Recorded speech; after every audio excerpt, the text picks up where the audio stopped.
오늘은 세종중문교회 창립 2주년 기념 예배로 드려집니다. 오늘 이 시간 우리가 지난날 걸어왔던 어제의 모습을 한번 돌아보고 오늘의 모습에 우리가 파악하고 결단하여 내일의 모습을 준비하는 시간이 되길 원합니다.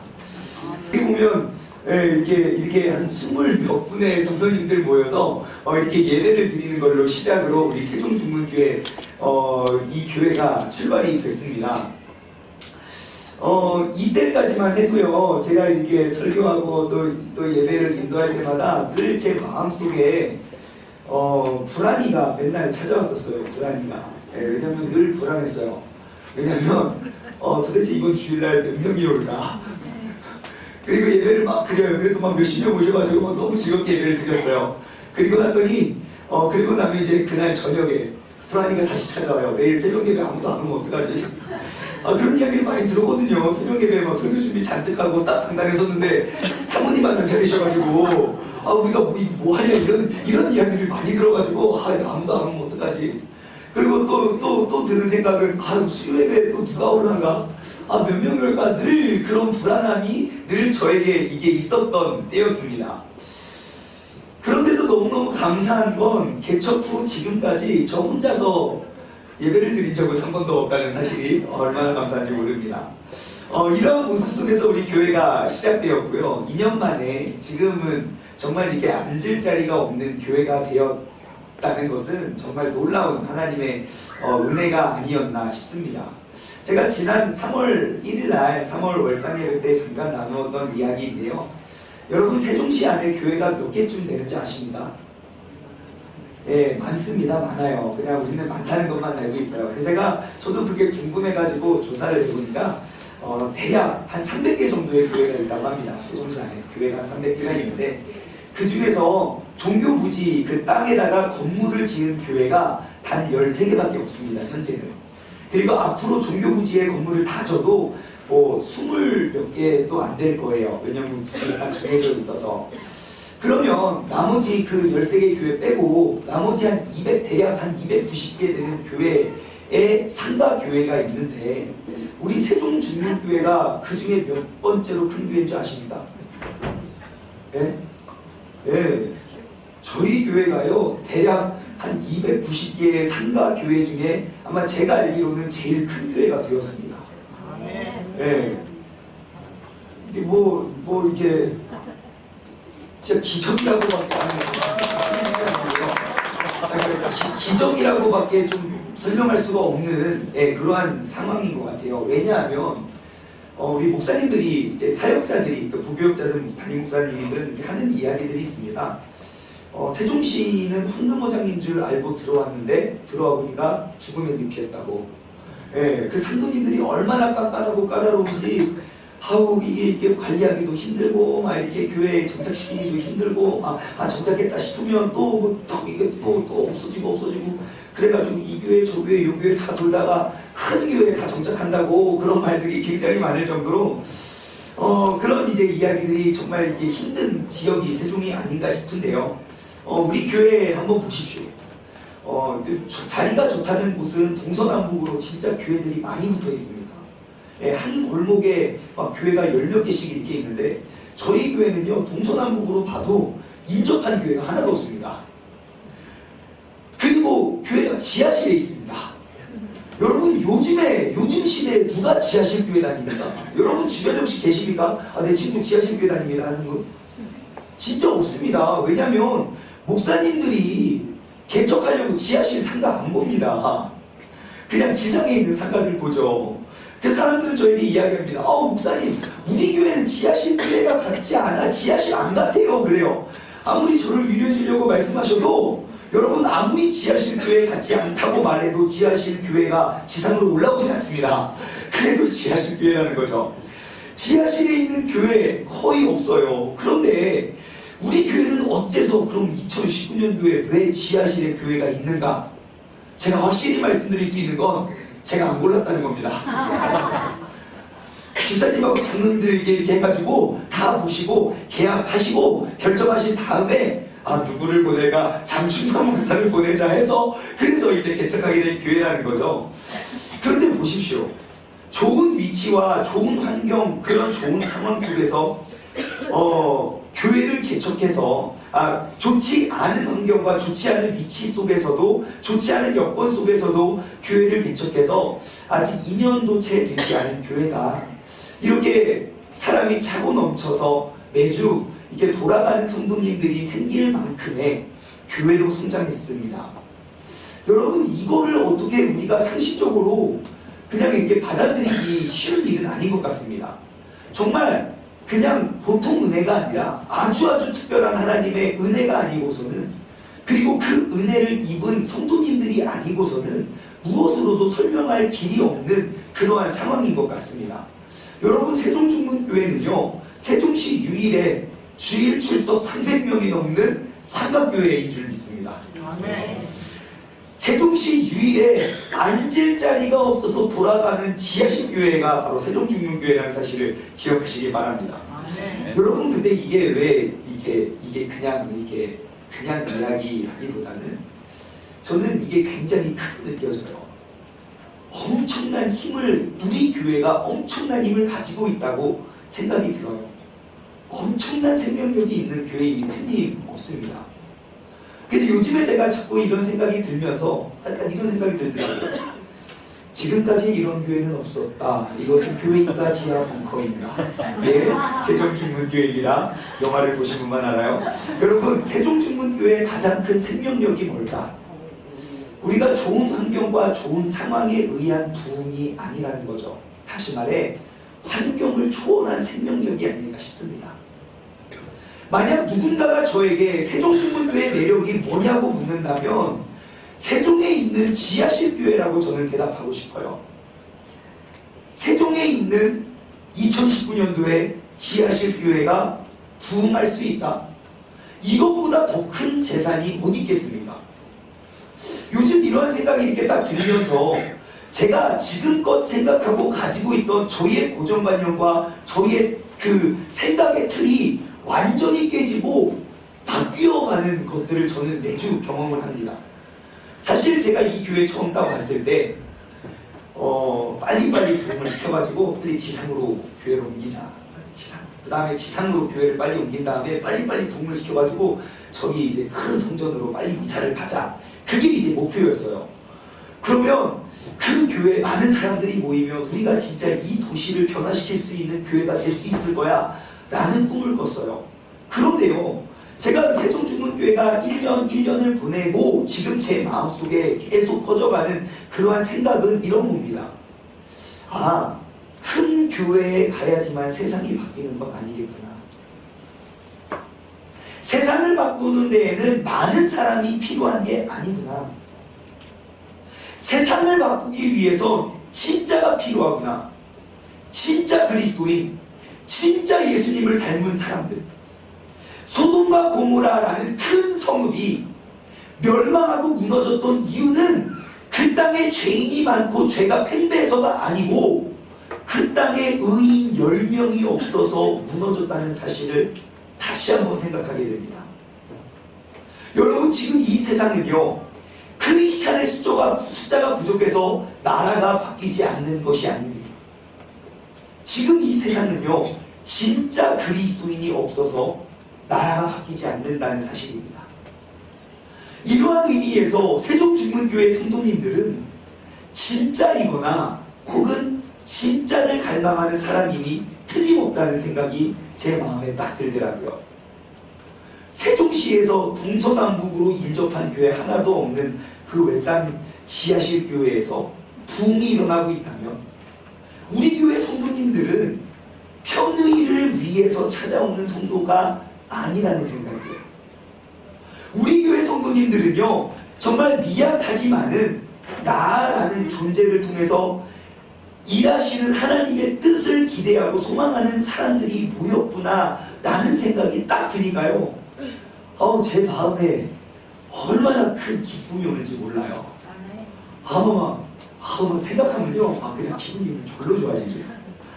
여러분, 이거는요, 지하실 교회를 담당하는 목사가 아니고서는 느낄 수 없는 기쁨입니다. 누가 올까 늘 이제 그 생각하는데, 여러분, 담당 목회자가 본인의 이제 교회 그 성도님들을 생각하면서 야, 진짜 귀하다, 소중하다, 이러한 기쁨을 누릴 수 있는 교회가 과연 몇이나 될까? 여러분, 그 소중한 교회 중에 한 교회가 우리 세종중문교회가 되는 줄 믿습니다. 세종중문교회 오늘의 모습, 우리 교회는요, 앉을 자리가 없는 지하실 교회입니다. 좁은 길을 택하고 지향하는 교회가 되고 있다는 것입니다. 그래서 최근에 저의 마음속에는 막 이러한 꿈들이 막 피어오르고 있습니다. 우리 세종중문교회는 세상의 기대와 그 흐름을 역행하는 교회가 되자. 이 도시를 향한 하나님의 마음을 알고 그 뜻을 이루어가는 교회를 우리가 한번 세워보자. 세상적인 기대와 세상적인 고정관념의 틀을 깨고 오직 말씀을 기대하는 교회가 되자. 환경이 좋아지고 여건이 좋아진 후에 일어나는 부흥이 아니라 그러한 모든 환경들을 초월한 그러한 부흥을, 건강한 부흥을 꿈꾸는 한번 교회가 되자. 바로 그러한 꿈을 우리만이 할 수 있고 우리라면 할 수 있다는 그러한 희망이 막 요즘에 제 마음속에 너무너무 막 크게 피어오르는 겁니다.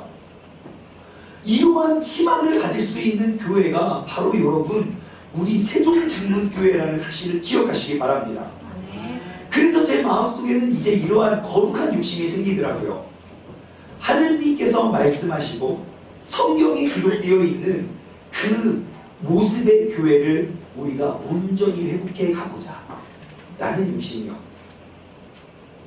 모든 성도님들이 그리스도를 머리로 삼은 각 지체가 되어서 우리 모두가 함께 이 도시의 부패를 가로막고 그리스도의 참 맛을 낼 수 있는 소금이 되고, 이 자리에 있는 우리 모두가 어두운 세상과 그 어두운 죄악, 캄캄한 죄악 속에서 희망의 빛을 비칠 수 있는 그러한 교회와 그러한 성도가 한번 되어보자. 그러한 꿈을 우리 모두가 함께 꾸었으면 좋겠습니다. 세종중문교회 내일의 모습. 여러분, 지금으로부터 502년 전에 1517년 마틴 루터에 의해서, 마틴 루터가 독일의 비텐베르크 그 성당문 앞에, 그 대표가 되는 성당문 앞에 지금 현재 그 로만 카톨릭의 문제점 95가지의 조항문을 그 문짝에 딱 붙이고부터 종교개혁의 아침을 맞았습니다. 죽음을 각오한 결단이었습니다. 내가 이 조항을 이 문에 걸면 이제 진짜 죽을 수도 있고 내가 반역자로 몰릴 수 있었기 때문이죠. 당시 1517년까지만 해도 기독교와 천주교는 하나였습니다. 근데 1517년 그 종교개혁 이후로 우리가 말씀으로 돌아가자 해서 개신교가 뛰쳐나왔고 이제 천주교와 개신교가 나눠지게 되었죠. 그 당시 부정과 부패로 성경적 진리에서 많이 멀어진 그 중세 카톨릭 교회를 개혁하기 위한 그러한 시도였습니다. 그 전까지만 해도 이 하나님의 말씀이라 불리었던 이 성경책을 사제들의 손에만 들려 있었고, 1517년 그 종교개혁 때 크게 달라진 게 무엇이냐? 이 하나님의 말씀을 평신도들의 손으로 돌려놓았다는 거예요. 그래서 그때 이후로는 평신도들 모두가 직접 이 하나님의 말씀을 읽고 묵상하면서 그 하나님의 말씀에 나타난 그 하나님의 뜻을 분별할 수 있게 되었습니다. 그리고 그것이 오늘날 종교개혁의 발판이 되었습니다. 사제들만 누리고 있던 그 하나님의 말씀에 대한 특권을 모든 평신도들에게 넘겨준 그 시점이 새로운 개신교, 기독교 역사의 출발점이 되었습니다. 하나님의 말씀이 평신도들의 손에 들렸을 때 교회의 새 역사는 시작되었습니다. 종교개혁 이후로 이제 500여 년의 시간이 지났습니다. 그런데 이곳저곳 많은 곳에서 교회는 또 다른 개혁이 필요하다는 목소리가 막 많이들 들려옵니다. 말씀 속에 기록되어 있는 그 신앙생활의 모습이 우리 눈에는 보여지지 않고 우리의 삶에는 느껴지지 않기 때문이 아닌가 싶습니다. 오늘 본문만 살펴보아도 우리는 그 차이점을 알 수 있습니다. 우리의 신앙과 초대교회 성도들의 신앙의 모습이요. 본문 말씀 40절 말씀을 보면은 그들이 옳게 여겨서 그 사도들을, 그러니까 예수님을 합니다. 채찍질을 하고, 그리고 예수의 이름, 예수가 구원자라는 그러한 이야기를 하면 절대 안 된다고 또 협박하고 채찍질을 하여서 그것을 금하여 돌려보냅니다. 그리고 났더니 41절과 42절 사도들이 그 이름, 즉 예수님만이 우리의 구원자 되시고 우리의 진리 되신다는 그 사실을, 그 이름을 그 이름을 위해서 능력받는 예. 다시 말해 우리가 그 예수님이 우리의 구원자라고 말함으로부터 얻어지는 그런 고통과 수모와 핍박과 그런 어려운 일들을 합당한 자로 여기심을 받아서 기뻐하면서 다시금 공회 앞으로 나아갑니다. 그래서 42절 그들이 날마다 성전에 있든지 집에 있든지 예수님은 그리스도 우리의 구원자라고 가르치기와 전도하기를 그치지 아니합니다. 내가 복음 전파에 이러한 어려움과 상처와 이러한 불이익을 당함에도 불구하고 그것이 나의 자랑이 되고 나 같은 존재가 예수님의 이름을 증거하고 선포할 수 있다는 그 사실에 기뻐하고 감사하며 나아갔습니다. 그리고 예수 그리스도만이 우리의 구원자 되신다는 사실을 증거하는데 멈춰서지 못했습니다. 매일매일 모든 곳에서 전하게 되었죠. 그래서 그 의를 위하여 박해를 당하는 그것이 기쁨이 되는 복을 누렸던 사람들이 바로 초대교인의 성도들이었습니다. 그때에 어떤 일이 벌어지냐? 1절 바로 그때에 기독교인이 됨으로써 오는 핍박과 고통을 기쁨으로 여겼던 사람들이 있는 곳에 어떠한 일이 벌어집니까? 제자가 더 많아졌는데, 제자가 더 많아졌다고 합니다. 교회의 성장과 교회의 발전은요, 편리한 시설과 사람들이 매력을 느낄 만한 그러한 프로그램에 있어서 일어나지 않았다는 것입니다. 교회는 끊임없이 억압을 당했고 핍박을 당했습니다. 내가 믿음을 지키고 나는 예수님을 믿는 사람이라는 것을 이야기만 하더라도 우리는 죽음을 무릅쓴 그런 믿음의 사람들이었다는 거예요. 근데 그 속에 믿음을 지켜냈던 진짜 믿음이 세상과 타협하지 않고 세상이 감당하지 못하는 그 믿음이 오늘날 교회의 성장과 발전을 이루어낸 것입니다. 그래서 사람들이 막 늘어나고 사람들이 늘어나니까 막 할 일들이 많아진 거예요. 그래서 사도들이 이렇게 하기로 결정을 합니다. 3절 형제들아 너희의 가운데서 성령과 지혜가 충만하여서 칭찬받는 사람 7을 택해라. 우리가 이 일들을 그들, 다시 말해 그 평신도들에게 이 일들을 맡길 거야 라고 합니다. 여러분 지금껏 신앙생활 오래 해오셨죠? 예, 오래 하신 분도 있고 이제 하시는 분도 있는데 여러분 눈을 딱 감으시고 내 주변에 성령과 지혜가 충만하여 칭찬받을 사람 한번 그들의 이름을 한번 떠올려 보십시오. 시작.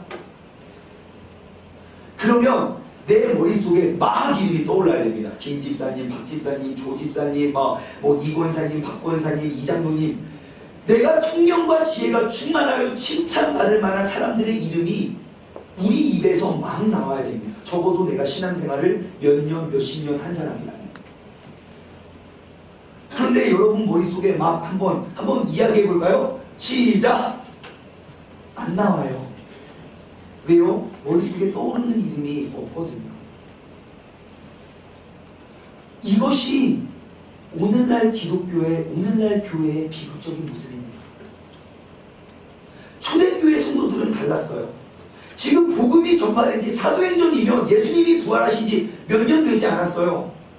예수님이 부활하신 지 몇 개월, 몇 년이 되지 않은 그들 가운데 야, 너희들 중에 성령과 지혜가 충만하여 칭찬받는 사람을 골라봐. 그러니까 막 많은 사람들의 이름이 튀어나왔습니다. 그 중에서 7명만 택하여 골랐습니다. 5절입니다. 온 무리가 이 말을 기뻐하여 모든 사람이 기뻐해서 믿음과 성령이 충만한 사람 스데반, 빌립, 브로고로, 니가노르, 디몬, 바메나, 니골라 7명만 엄선해서 뽑았어요. 사역의 일들이 사역자가 하던 일들을 평신도에게 돌리고 나눠놨더니 어떠한 일들이 벌어집니까? 7절 하나님의 말씀이 점점 왕성하여 예루살렘에 있는 제자의 수가 더 심히 많아지고 허다한 제사장들의 무리까지도 이 도에 복종하니라.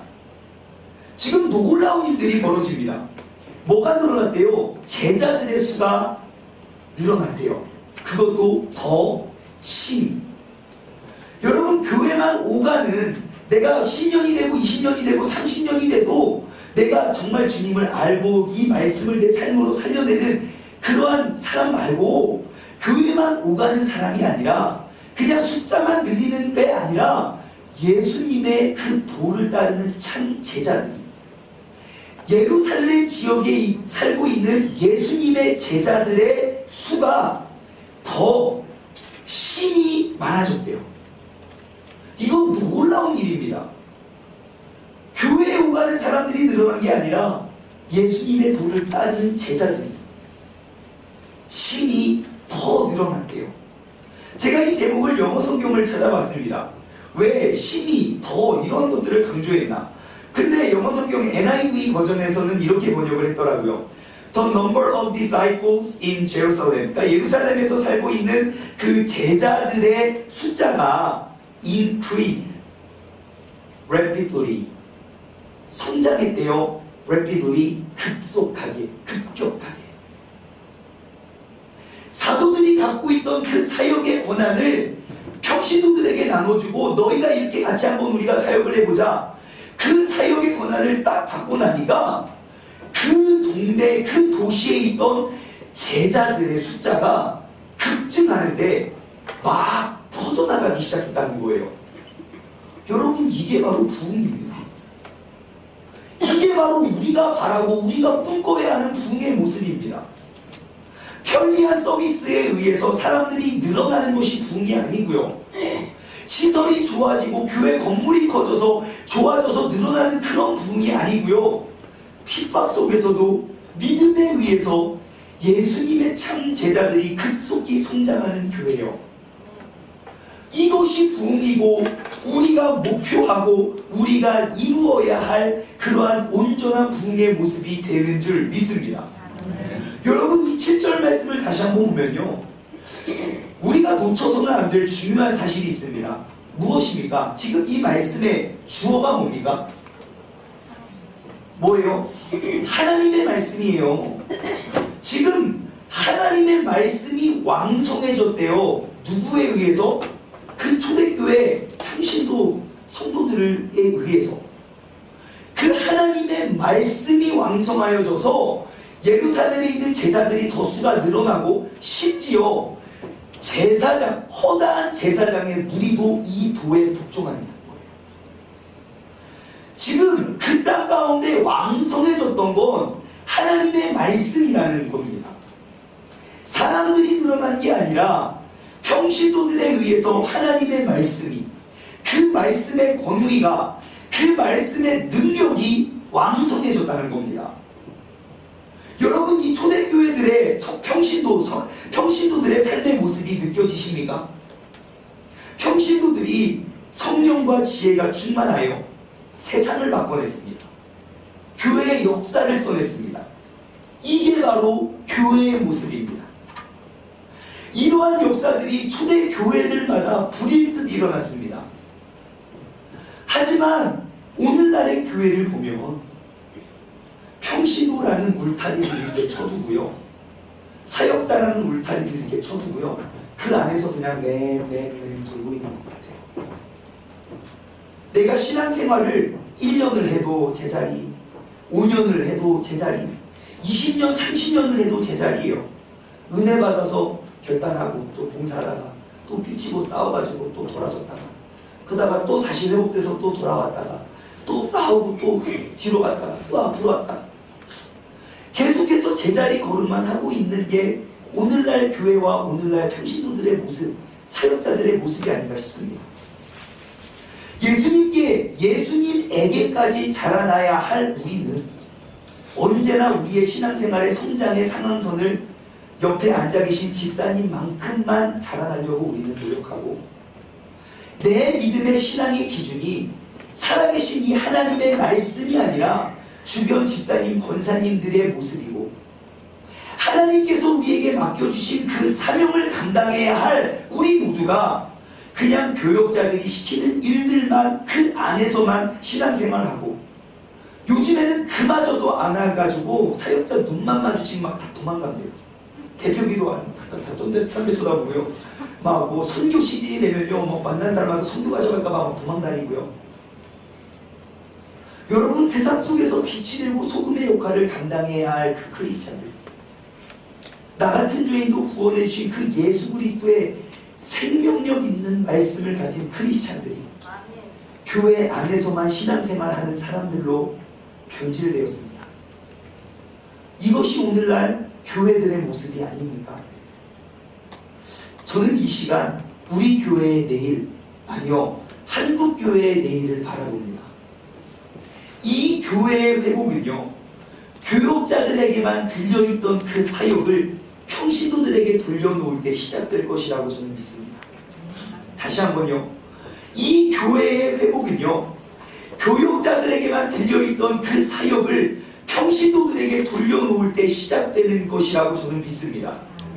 그래서 우리 세종중문교회는요, 평신도 사역자들을 양육해서 우리가 이 도시에 살아가는 사명자, 우리가 이 교회를 섬기는 사역자의 마음으로 하나님의 귀하신 뜻을 내 삶 속에서 이루어내는 교회가 되길 소망합니다. 성도님들 한 분 한 분이 복음의 수호자, 복음의 전파자, 예수님의 참 제자가 되는 교회가 되면 어떠할까? 교회 건물이 커짐의 목적이 아니라 성도들의 영적 성장이 목적이 되는 교회. 어차피 예배당도 좁고 이제 앉을 자리도 많지 않으니까 이제 조금만 자율등록카드 이렇게 빗질하다가 조금만 더 붕이 되면 이거 그냥 치워버리고, 보시는 바와 같이 등록을 받을 수가 없습니다. 저 2분만 가시면 저쪽 교회 많으니까 막 다른 교회 붕시켜주는 아름다운 교회 아닙니까? 여러분, 사람의 숫자를 또 건물의 크기를 늘리는 것에 목적을 두는 게 아니라 모인 사람들의 영적 성장의 목적을 둬서 적어도 이 자리에 있는 우리 모두는 가짜가 아니라 진짜 크리스찬으로서 내가 생각하는 내가 아니라 이 도시에 살아가는 모든 사람들이 저 사람은 달라, 예수님의 참 제자로서 양육을 해나가는 거죠. 그래서 저는 막 이런 상상을 합니다. 이 자리에 있는 우리 모두가 예수님의 참 제자로서 삶을 살아간다면 많은 사람이 아니라 우리의 모여있는 이 성도들만이라도 우리가 바뀌어진다면, 우리가 이 건물이 지상으로 올라가지 않더라도, 이 건물이 엄청나게 커지지 않더라도 세종시 모든 사람들이 세종중문교인 하면 선하고 정직하고 친절하고 바르고, 그러한 사람들, 진짜 세종중문교회 사람들은 달라, 라는 소문이 이 도시에 파다하지 않을까? 저는 그런 꿈을 꿔봅니다. 세종중문교회 하면 온 세종 시민들에게 칭찬을 받고, 우리가 모여서 하나님께 영광을 올려드리니 주께서 구원받는 자들을 날마다 도하게 하시리라라는 그 초대교회의 부흥의 역사를 우리 모두가 써낼 수 있는 그런 복된 교회의 주인공 되시길 바랍니다. 제가 그때쯤 우리가 영적으로 성장을 하면요, 제가 진짜 하고 싶은 거 있어요. 저 밖에 잘 보이게 현수막 크게 적어가지고 신천지 여러분 주님의 이름으로 환영합니다 이렇게 써놓은 거잖아요. 교회들마다요 다 써붙여놨어요. 그 신천지 추수꾼 출입금지 막 이런 거 써붙여놨어요. 그런 거 말고 그분들도 어딘가에서는 돌아가서 내 잘못된 믿음과 신앙을 회복할 수 있는 그 회복의 장소가 필요한데, 그곳이 어디냐는 거죠. 바로 이곳, 지하실, 세종시에 있는 지하실 세종중문교회 아닙니까? 그래서 나중에 이렇게 써붙여놨으면 좋겠어요. 신천지 여러분 주님의 이름으로 환영합니다. 어느 누구랑 만나서 성경적으로 이야기를 붙어도 그냥 얄팍하게 배우고 단기간 동안 막 공부해서 얻은 그들의 잘못된 교리가 아니라 정말 이 말씀들을 내 삶으로 살려낼 수 있는 그 살아있는 간증들이 가득하다면 누가 어디에 꼬여서 넘어가겠습니까? 그래서 막 신천지들이 막 지금 교회들마다 막 세종교도 많이 침투한다고 해요. 그래서 우리 중문교회 한번 내가 한번 다 무너뜨려 볼까 해서 중문교회 딱 왔더니 갑자기 막 잠입하려고 했더니 등록을 받을 수 없어서 다른 교회 가라고 막 쫓겨나고 그래도 빡빡 우겨가지고 등록을 해서 활동을 하려고 보니까 내가 배운 교리보다 내가 내 속에 있는 말씀에 대한 얄팍한 지식보다 이 교회의 말씀으로 살아가는 그 성도님들의 믿음과 간증, 그 성경의 지식이 성령과 지혜가 충만한 믿음의 용사들이 이 가운데 가득 포진되어 있다면 여러분 그거 진짜 그게 교회 아닙니까? 여러분 우리 모두가 이런 교회를 세워봅시다. 원래 이럴 때 막 눈물을 흘리면서 막 소리를 질러야 되는 거 아닙니까? 다시 여러분 우리 모두가 이러한 교회를 세워갑시다. 여러분 우리가 이러한 교회가 상상 속에 있는 교회가 아닙니다. 멀지 않은 세종중문교회 내일입니다. 지금 제가 준비 중에 있는데요, 우리 세종중문교회는 이제 앞으로 평신도 사역학교를 제가 개설할 계획이에요. 교장 선생님 저예요. 그래서 제가 학교를 이렇게 그 평신도 사역훈련학교를 만들어가지고 그 학교를 졸업만 하면 우리 교회에서 이제 사역 간사로 임명을 하는 거죠. 교육자처럼.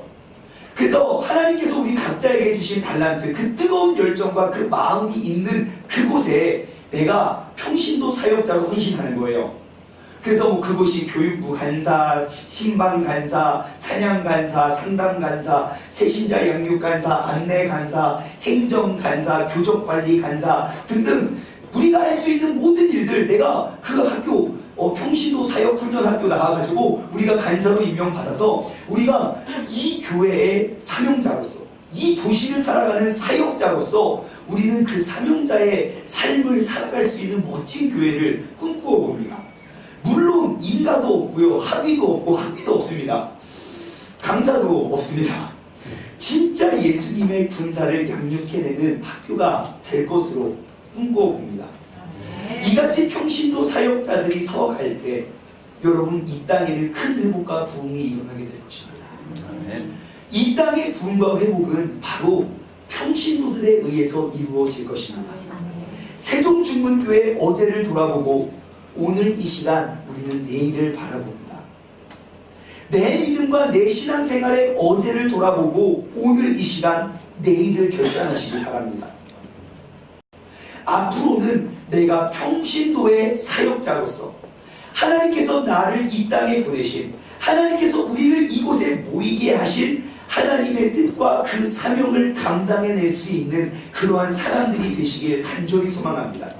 지금 우리 이 자리에 모여있는 대략 한 300여 분의 성도님들만 그 300여 분의 평신도들이 300여 명의 사역 간사가 된다면 여러분 저는 진짜 이 도시는 달라질 거라고 믿어 의심치 않습니다.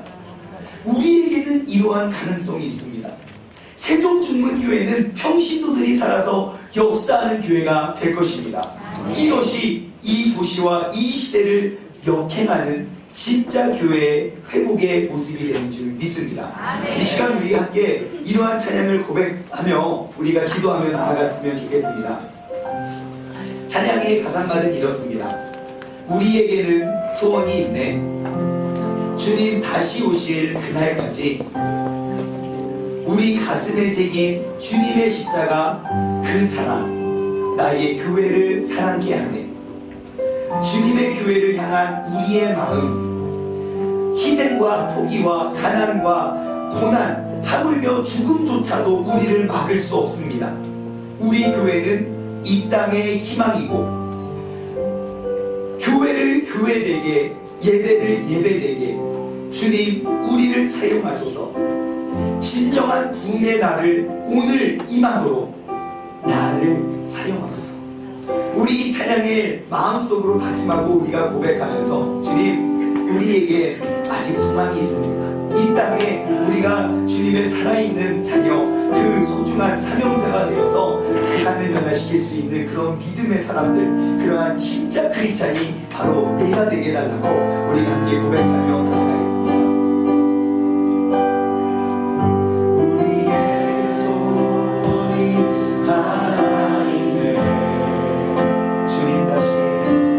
주님 다시 오실 그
우리의 어제를 돌아보며 오늘 결단하길 원합니다.